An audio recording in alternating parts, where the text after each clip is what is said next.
my big contribution to Kirby. This is the stuff I did. This is the stuff that I should be known for. And Kirby, I wouldn't go, hey, that sounds great, Jack. And he'd go, okay, and he'd go off and do a completely different story. Well, there's one case where you can almost see how it worked.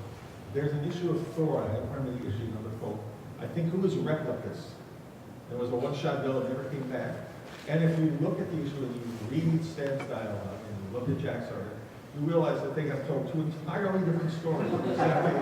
That whatever Jack had drawn was so different from what Stan had originally wanted. Stan said, I don't care, I'm writing that story anyway. And so it's fascinating. It works. The amazing thing is it works. Yeah. But when I read it, even then, I went, I told two entirely different stories in these papers.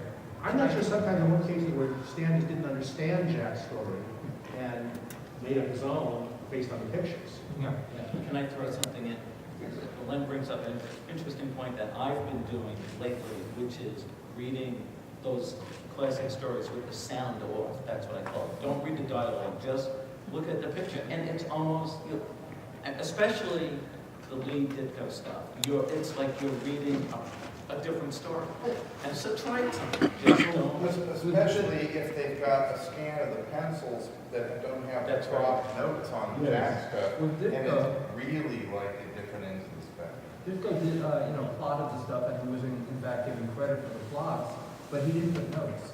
So Stan would have to indeed figure out what was going on from the alt art. Ditko wrote notes on another piece of paper. But not on the Bring them in and turn them into Saul Brodsky.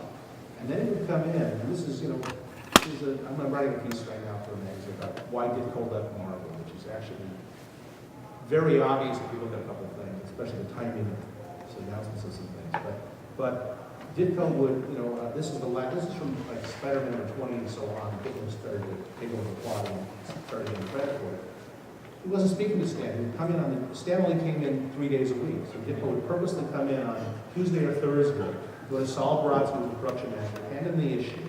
And at that point, Saul would hand Ditko back the previous issue, all dialogue to ink, and it would be covered with notes, the equivalent of Post-it notes, you can have them in, to say, redraw this panel to fit this, redraw this panel. Stan would have dialogue what he wanted there, not the picture. And Ditko, see, Jack didn't have his problem because Jack didn't see the stuff. Jack wasn't inking, so pages didn't come back to Jack, but Ditko got his own pages back with all these notes to Stan to change this panel, change this panel, and the dialogue was already lettered in to fit what Stan wanted in that panel. So Ditko had to sit there and be very angry as his story, as he changed his story to fit what, he was in charge of the story, but Stan was adding a plot point he didn't agree with, either creatively or in terms of his moral codes. And he got madder and madder doing this because he had to redraw this stuff. And yet, I think it's important to always note in some of these cases that those books were, despite whatever conflicts between them, were brilliant. The difference between them made for a far stronger story, I think, on both sides.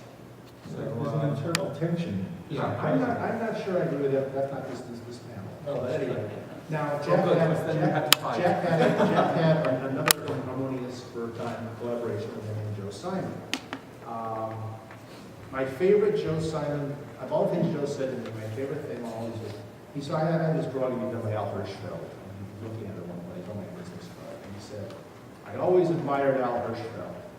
This is a few years before Joe passed away. It was like 96 at the time. And he said, and I said, because of his artwork? He said, no. Because when he was in his 90s, he sued his agent.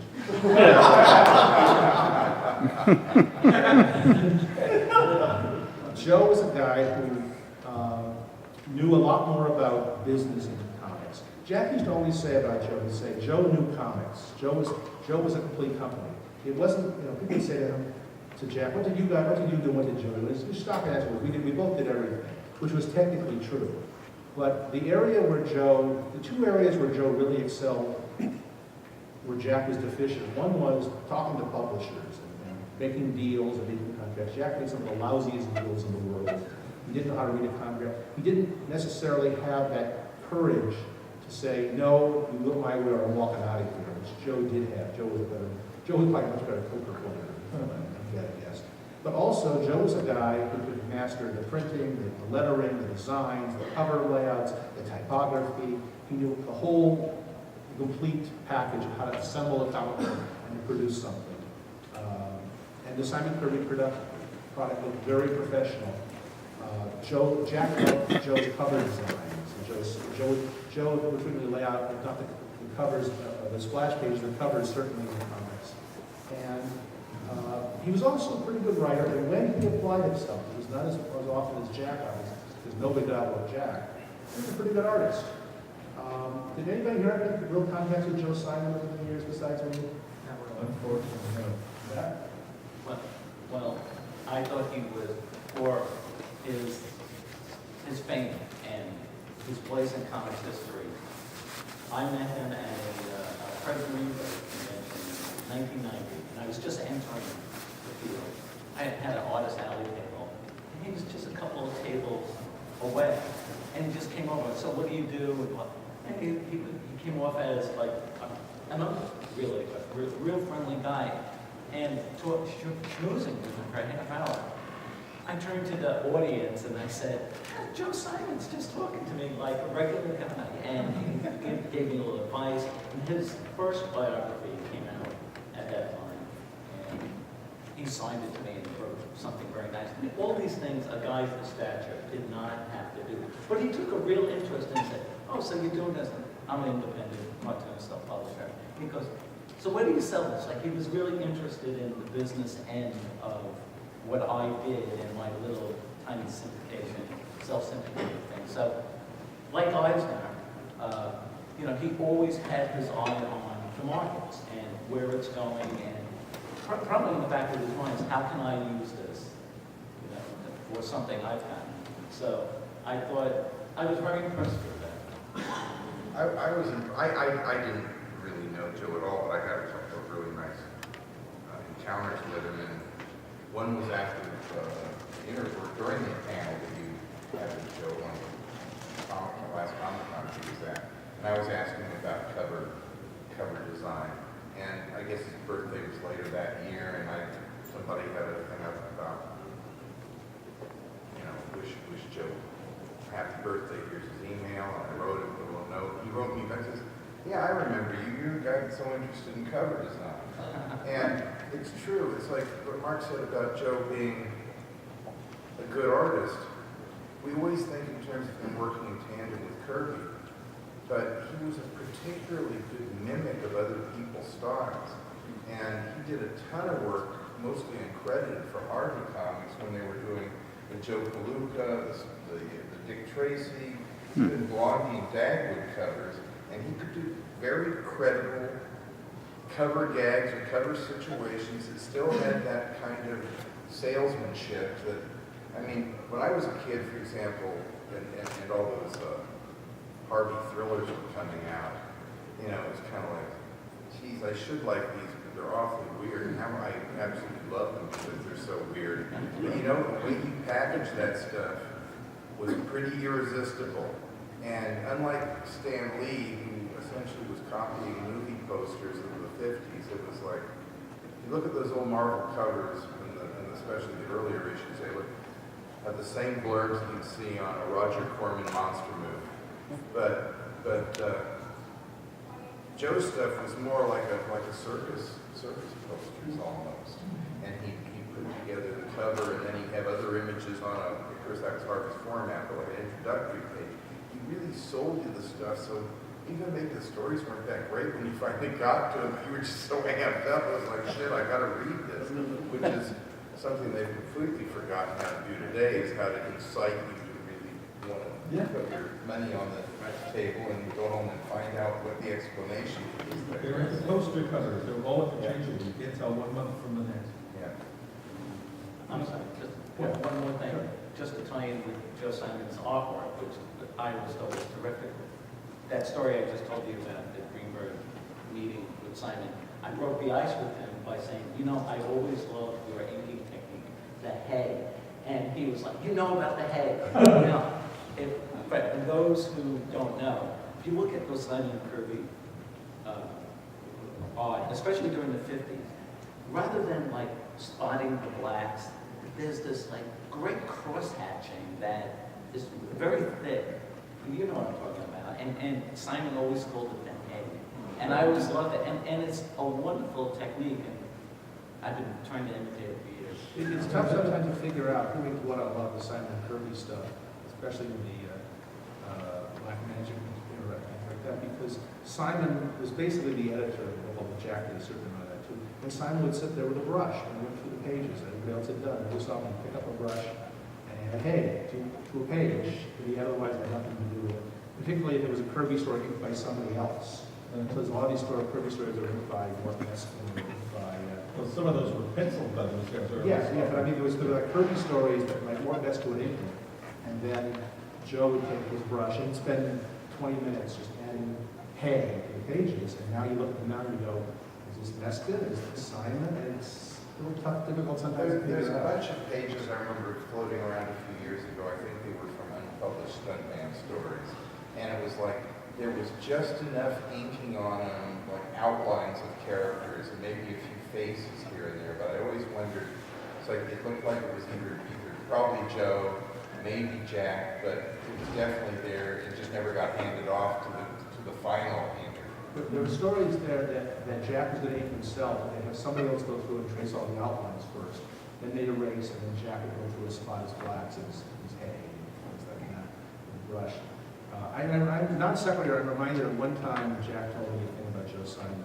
Someone had come in, somebody from the office, there was this, and he mentioned a senior executive at another comic book company who was having cheating on his wife and a torrid affair with the secretary. And Joe Simon went, that could come in handy someday. Very smart man. And if none of you read it, it came out last year. Joe wrote a second autobiography that I enjoyed much more than the first one, and I recommend it very highly. My Life in Comics. At one of the one San Diego Con Joe ever came out for, I was sitting at a dinner with him and Will Eisner, and he kept talking about Bill Eisner. He said, oh, so when I went over to Bill Eisner's place here, I said, now let me ask a question. Was he Bill Eisner to you or Will Eisner? He says, it was Bill Eisner. It was always Bill Eisner. He's still Bill Eisner. I don't know where he gets this Will garbage. And, there was this interesting respect between these two guys. They really loved each other. They really respected each other. And I thought to myself, you got here two guys who know how to read a contract in the business. You know, I mean, whatever else skills they had. And you also had two guys there who both had worked with Jack in the early days, who both had dealt with the kind of publishers. Nobody went through more hell with early publishers of comics than Will Eisner did. Two guys who basically had known when to get out of comics. It always struck me one of the things that I never quite understood about Will Eisner. I asked him about this a couple times and heard explanations. And I don't know that I still grasp it. Here's this man who was doing the Spirit for years. And if he had nothing else when he did the Spirit, he had complete creative control. And he could do just about anything in that framework. He could do Casablanca, he could do a funny story, he could do, the Spirit was completely his, he could do absolutely anything. And when he gave it up, what did he do? He went to work for the Army doing basically training manuals. Probably the least creative thing an artist could do in a case where he had to take every single thing he did to non-artists to critique and to give him notes on and demand reading. I can't think of a job you could get. You know, Wally Wood used to say I went crazy. He used to go nuts to get notes on his artwork from somebody who drew worse than he did, which of course was just about everybody. Or didn't draw professionally at all. At least those people were comic book editors. And even some non-drawing comic book editors say that panel's out of proportion, or I don't understand what's going on with this panel. Will was getting notes from sergeants in the Army. And then so for years and years he did this completely non-creative work that had none of himself in it. And then we got out of that, he started doing things like Contract with God, which were the most personal work. That shift from the Spirit to the Army to Contract with God. But I have to disagree because I just got that book, The Best of PS Magazine, because that was one of those things you almost never saw. For sale in a dealer's room, I knew you had a half dozen copies from different years. But I really disagree, because I was read enough of it that it was like, despite all the bullshit, Will did put a surprising amount of himself into his point of view. But he had no bullshit. Well, I like it when, before the Spirit ended, Will was doing educational stuff here and there, and he was very big on that, on using comics as a medium to instruct and teach people. So he did a couple of odd things for the military, and that's what led to PS. And he always looked at it as a challenge. But I gotta tell you, worse than getting notes back from sergeants, he got it from generals. So, and he had a bite the bullet, no pun intended, but he did it, and I agree with Scott. I think he put a lot of himself into it. And even when later on he tried to introduce the PS format into inner city schools to teach math and English, and not to that success. It was a little bit ahead of its time, but I think he was totally interested. And one thing, and I have to quote you. I remember years ago there was an interview that you gave to the Comics Journal. But I was probably wrong. No. About how bad the comics industry was in the 50s. Will Eisner went to work for the Army. That's how bad. I kind of wondered, when I was talking about this, to what extent, I mean, obviously, saying I want to do education, I want to use talent stuff, that's fine. I understand that. I also understand Harvey Kurtzman had this great desire to not be ashamed to say he was in comics. He was in the 50s, when he was a party with creative type people, and that's what he did. He said, "Oh, I'm an artist, what are you doing?" All different things. He was ashamed to say he wanted to have comics people respectable. And I think maybe Will had a little bit of that in him. But I also just wonder how much of his career course was the case of, I don't want to work for Martin Goodman. I don't want to work for Urban Donenfeld. I'm sorry. That was definitely Kurtzman, because as an idiot art student, I said to Kurtzman, "Why are you wasting your time with Andy Fanning?" I told you I was an idiot art student. I said, "Why are you wasting your time with Andy Fanning? Why don't you do some of those war comics and using today's top talent, today being 1973? And he goes, "Who am I going to work for, Stan Lee?" Like, just like put me right in my place there. But even Kurtzman, here's a guy who, Andy Fanning, had beautiful printing. He was paid very well for that. But he still had a micromanaged by Hugh Hefner to the nth degree. And I mean, there's wonderful moments in those comics and things like that, but it seems so forced sometimes. It's all in the service of getting the lead character naked. Yes. Yeah, which I was all in favor of. When I start looking at those stories, I go, "Oh, there's something wrong with this story. They're making me uncomfortable now." Yeah. Well, I'll tell you, they're wonderful if you compare them to those Pussycat stories that Stan Lee and Jim Moon were doing. I got the impression, talking to our friend Rusty today, and also to Wally Wood, probably not Westman, one very long afternoon Robinson were made, that Kurtzman had led, I'm going to talk about Kurtzman, but he fits in with legends. He had led Will Eisner, his best friend in the world, something he dearly loved. He led him away from Mad to hell, to Trump. And it had crashed and burned. And they led him to Humboldt, which not only crashed and burned, it took a lot of personal savings. They led him to hell, and he was working for Jim Warren and not making very much money and hated the printing, and the system was not a very good experience. And that led him to Little Eddie Fanning, and I've got to give Will something where his work will be reproduced well and he'll get a decent paycheck. And that the overall appeal for Little Eddie Fanning to person was that you have to take care of it. Loved him. The first time I met Hugh Hefner, he was very polite to me until I said I'm a party person. And he loved him on a personal basis. And as long as Kurtzman would never have starved to death, because they have to always give him something. He might not have done stuff that Kurtzman wanted to do, but Hefner always taking care of him.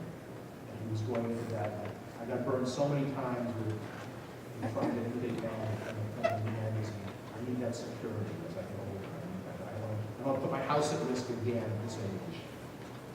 Can I take this back to Eisner for a second? Because most people don't know about this. I was going to talk about an Eisner thing coming up. His family actually asked me not to. But it's out there. But I think it's an incredible testament to how Will was willing to take on commercial gigs that nobody would probably ever want to be saddled with except to hack, and he transcends it.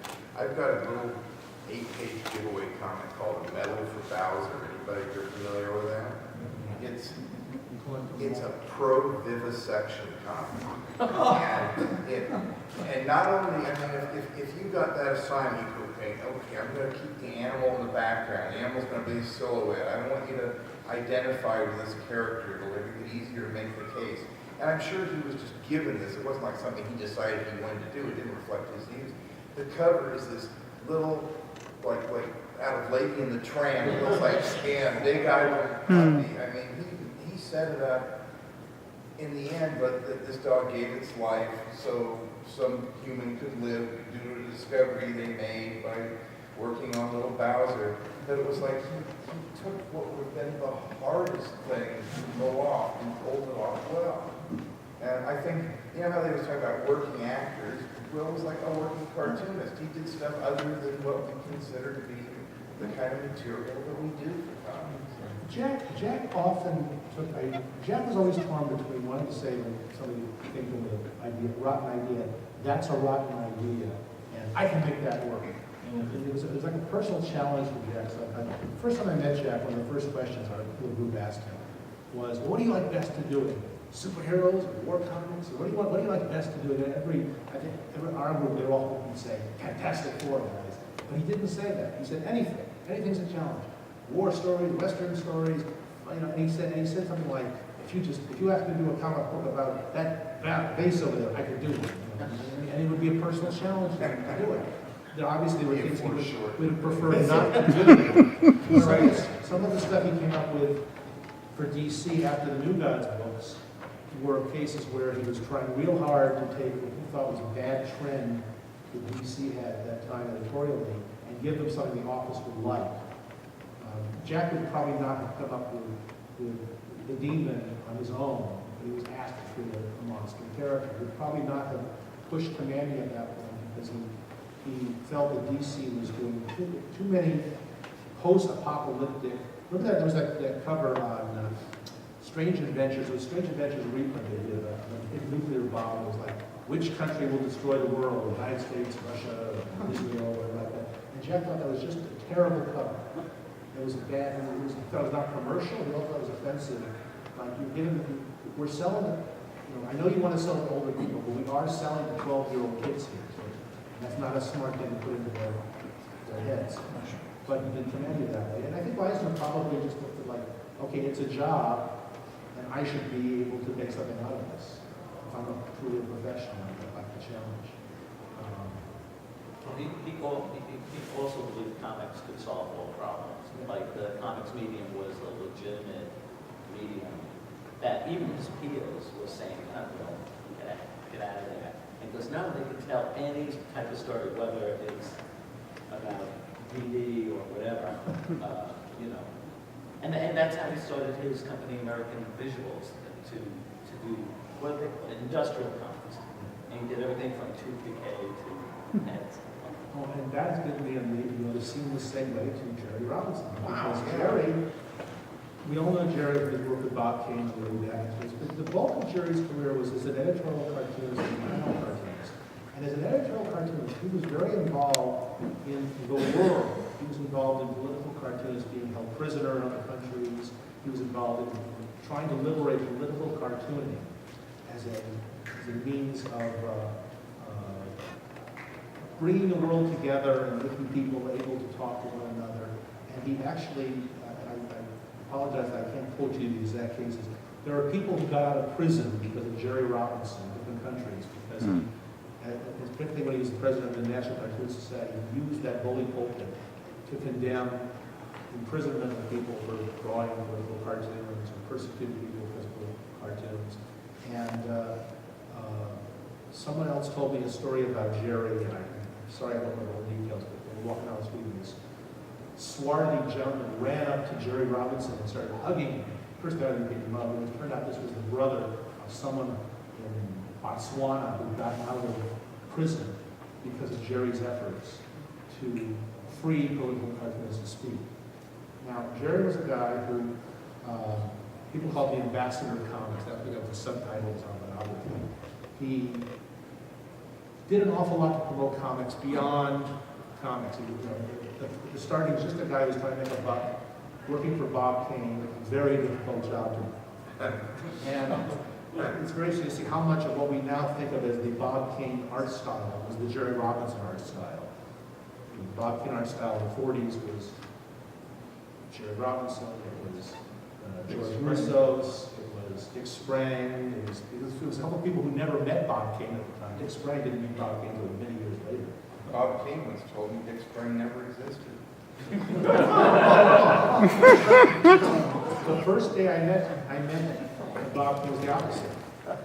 He told me who Dick Sprang was. I'd never heard that name. It was like 1966. I'd been reading a lot of fanzines at that point. And I knew who Winslow Mortimer was, I knew who Jim Lee was, I knew who Kurt Swan was, all these other guys who goes to Batton in the 40s.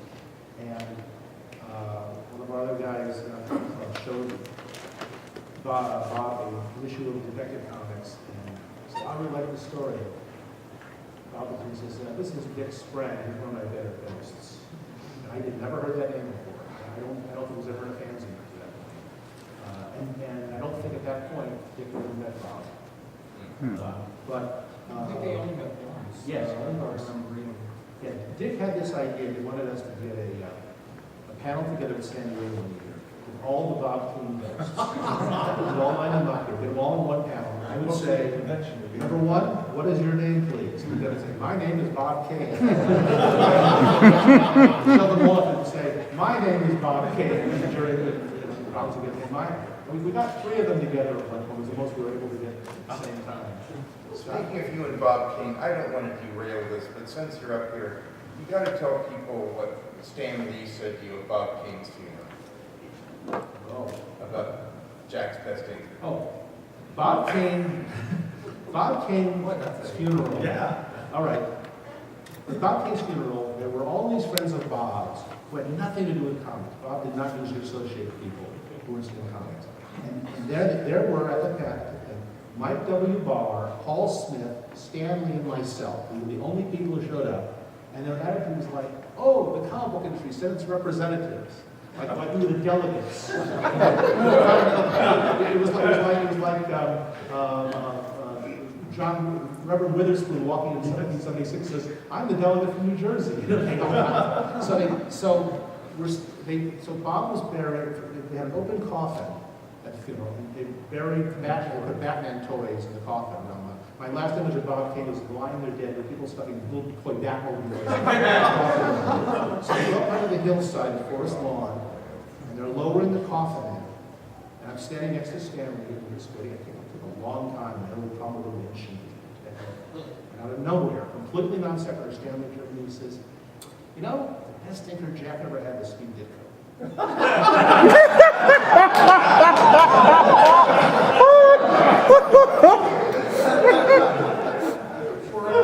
Nice what?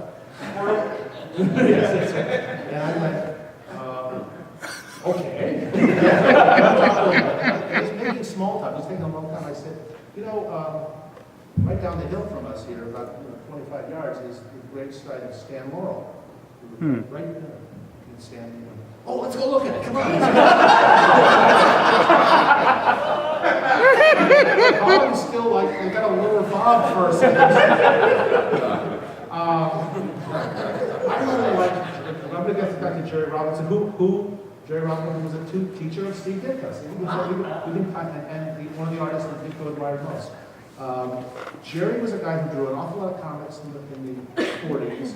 Apart from Batman, most people could not name, or maybe Vigilante, could not name a lot of the characters. He was a guy who, like a lot of those guys, was always looking for a way to get out of working for Mort Weisinger, the DC, and you know, I mean, there were not a lot of great places to work in the 40s. One of the reasons that Simon and Kirby comics were so good is that a lot of people liked working for Simon and Kirby. In fact, they had a big fight in DC because they were stealing away artists from DC. They were doing stuff for Boy Commandos out of their own shop. But Jerry was a guy who was fairly smart about comics, and he was not a guy who sat there reading adventure comics and said, oh, I want to someday be Milton Caniff. He was a guy who just said, I can draw, and I want to draw for a living. And it didn't matter to him if it was drawing adventure stuff, or funny animal stuff, or the newspaper strip he chose to draw. One of them was a kid-style strip, and one of them was this thing called Still Life, where he was drawing inanimate objects talking to each other. There was one feature I remember him telling me he really got sick of, though, was Lassie. Lassie said he kept drawing scenes of Lassie running through tall grass because he didn't want to have to draw that dog.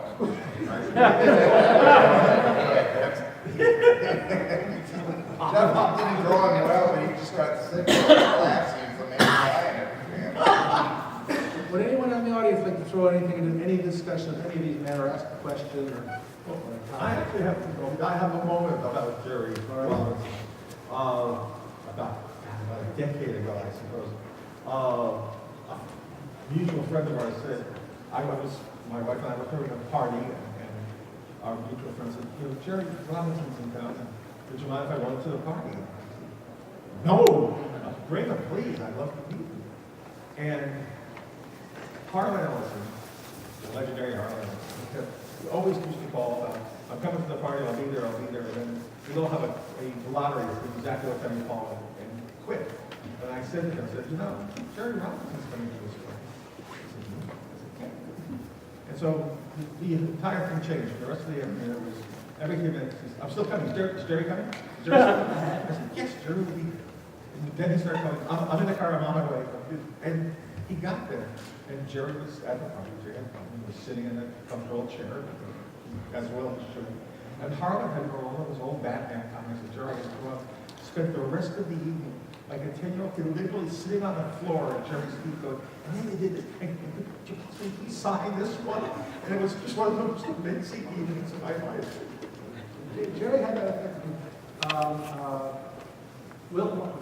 Let's just talk stories about these guys. Mark, do you remember when you and I tried to talk Will Eisner drawing the cover of the Black Hawk comic? Oh, God, I don't remember the specifics, but I remember the show. I had just taken over He created Black Hawks. writing Black Hawk, and Marv had just become the editor. Len was the editor of the first two issues, and went to Marv, and went to everybody else in the building. The janitor. That's right, yes. He was a damn good editor. So we went to, Will was sitting in the lobby of the Executive Hotel, which was right near the old San Diego Convention Center. We went up to him, and Marv said, Mr. Eisner, I'm doing this book. We'd really love to have you draw a cover for the book. Just one cover, just one, and I don't really drawn the Black Hawks. That was the intriguing thing. He had been involved, I don't know, he kind of created it. There's a few other competing stories there, and he was like torn from it. I think I said, we'll give you $10 for that. And he said, 15 or I don't do it. And he bowed out on it. And I think the reason was he didn't want to open that can of worms. He was quietly the creator. He wanted somebody to come in and say, you weren't the creator. Well, a lot of the problem was when I met him back in the 70s, we went up there to his office once and mentioned Black Hawk. I had my sketchbook with me, and there was a Dick Dillon drawing of the Black Hawks in it, and it said created by Chuck Padera. That Dick wrote. They were partners, and Will looked at that and started laughing because he said, I created it, and then, all this sort of stuff, and then did a beautiful picture of the spirit for me. But there was probably that thing. He said he would never go public, really, with a lot of that because he didn't want to make Chuck feel bad.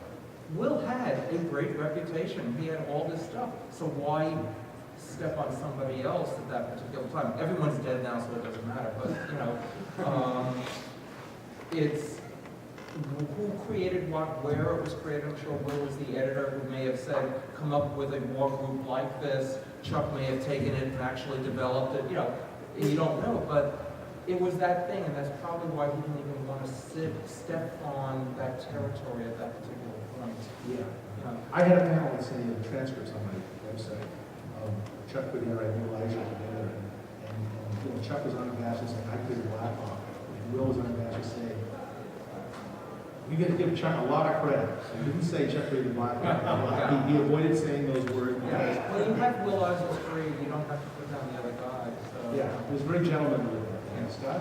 I always found it very interesting that even though Will had worked in mainstream comics, when he wanted to bring back the spirit, he was very, very interested in underground comics and counterculture.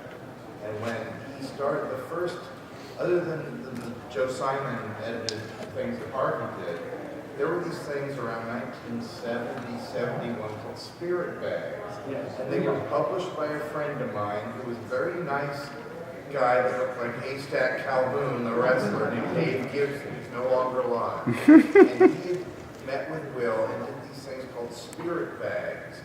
They were like 10 black and white little published duplicates of the spirit sections in newspapers. And they were sold in a bag, not unlike marijuana at the time. But Dave was one of the bigger screw-ups I've ever known. And I was actually in a very interesting place historically, the old El Cortez Hotel, their coffee shop there. And I was sitting at the next booth over, watching Will Eisner very quietly, very calmly, very seriously, completely destroying Dave Gibson and pulling the rights from him. And, you know, not being mean, he was a gentleman, but I saw Will the businessman. And it's, the only reason that I think that's funny is I don't know why a businessman would have, after meeting Gibson once, why he would have thought he was a good guy to do it. But then I think he went to war, and then he kind of found his home with Dennis Kitchen. Well, he started, he didn't do some covers Snark, and Yeah, that was for Dennis Kitchen. That's how they started with I friendship. think he went from Dave to briefly to Dennis, and then to Warren, and then back to Dennis. Okay, that makes I knew Dave also, and I don't understand why you would trust anything of this guy. He was a sweet, lovable guy. The mistake that Will had made was he was in for a percentage of the profits, and he didn't understand that Dave didn't care about profits. Dave just wanted to have comics out that people would tell him, well, Dave, you did a great job. Gibson was also the guy who was a hippie, and in 1972 he opened a store that was a hippie nostalgia store.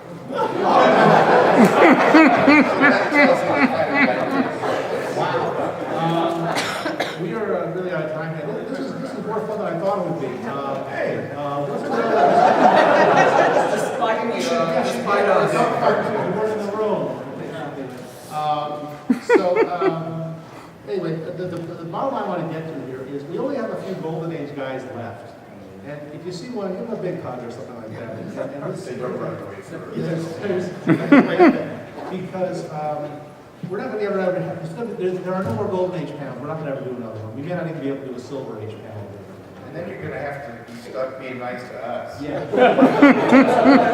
That the golden age is 12, so there's always a golden age. It's not the golden age of 1930s. The golden age might be 1970s for people who are now 18. All right. Well, anyway, thank you, Sheldon, for joining us. Thank you.